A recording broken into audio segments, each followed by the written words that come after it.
There's a small machine in your pocket that was engineered to switch off a specific part of your brain, and it works almost every single time.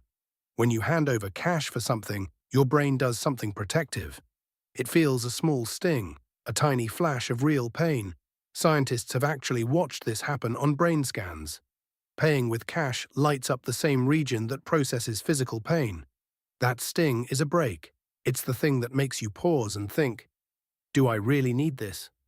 But the card in your pocket was designed to silence that break completely.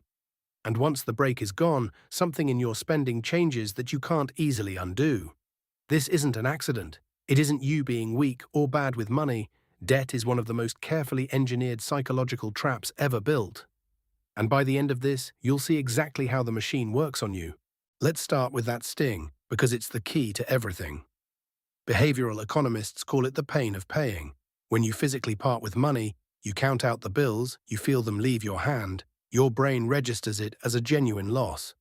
The same neural alarm that fires when you stub your toe fires quietly when you spend cash.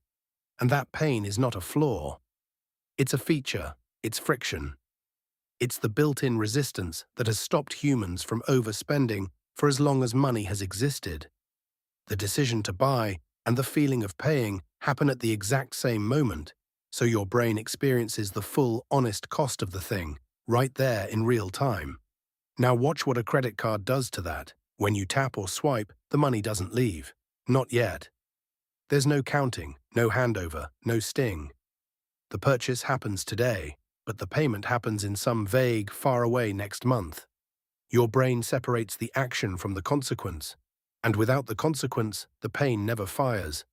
Researchers have a name for this link between buying and paying. They call it coupling. Cash couples them tightly, the card snaps them apart, and once they're apart, the break is gone. This is why study after study finds the same disturbing pattern. People spend significantly more on a card than in cash, for the exact same items. Not a little more, often 12 to 18% more. But here's where it gets stranger. For a long time, scientists assumed the card just removed the break, took the pain away, and let you coast. Then they put people in brain scanners while they shopped, and found something nobody expected. The card doesn't just release the brake, it steps on the gas. When people in the study made purchases with a credit card, a region deep in the brain called the striatum lit up with strong activity. This is part of the brain's reward system, the same circuitry involved in cravings, and the same area hijacked by addictive drugs. And here's the unsettling detail. That reward spike didn't depend on the price of the item or whether it was a good deal. It fired at the sight of the card itself. Sit with that. The card had become a cue, like the bell that made Pavlov's dogs drool.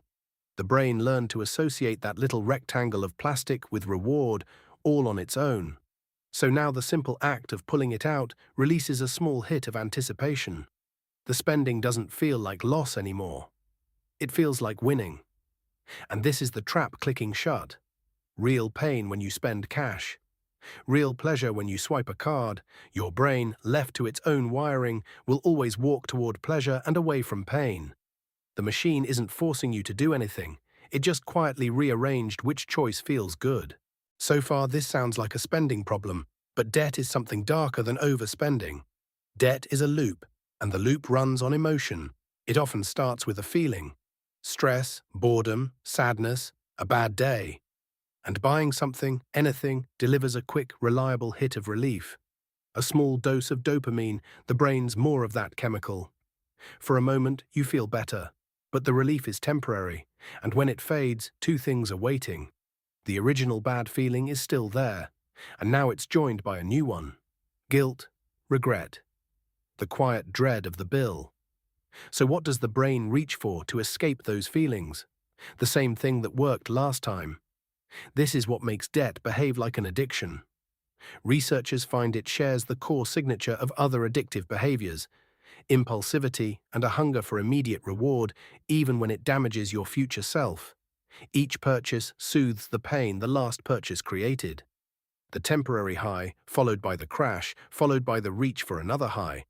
The loop doesn't just continue, it tightens. And the cruelest part is what the debt does to your mind while you're trapped in it. Studies show that the mental weight of owing money measurably impairs how clearly you think. It eats the exact cognitive bandwidth you'd need to plan your way out. The debt makes you worse at escaping the debt. The trap, by design, locks itself. So if the machine works by deleting pain and selling you pleasure, how does anyone get out? The research points to one quietly powerful idea. You don't escape by trying harder to resist. You escape by putting the friction back. The first move is almost laughably simple, and it's backed by all that brain scan research. Use cash or a debit card for everyday spending. Not because of the math, because of the sting. When you let yourself feel the small, honest pain of paying again, the brake comes back online. Spending becomes a real decision instead of a reflex. People consistently spend less this way, without any extra willpower. The friction does the work for you.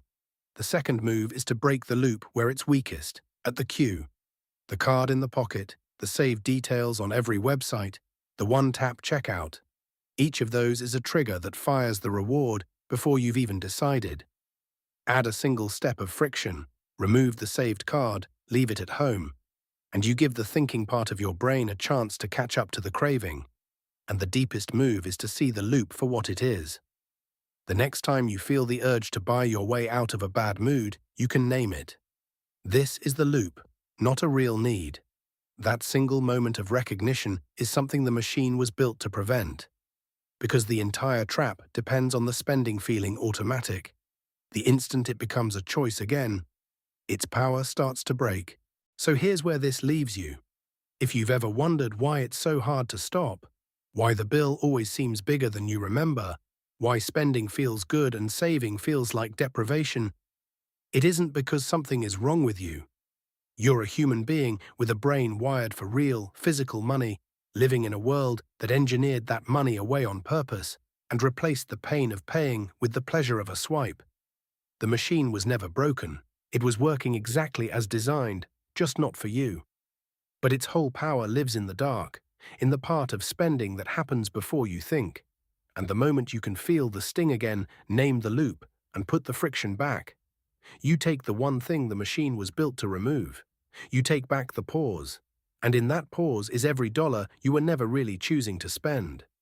If this made something click, subscribe. It's free, and it helps these videos reach the next person who needs to hear it.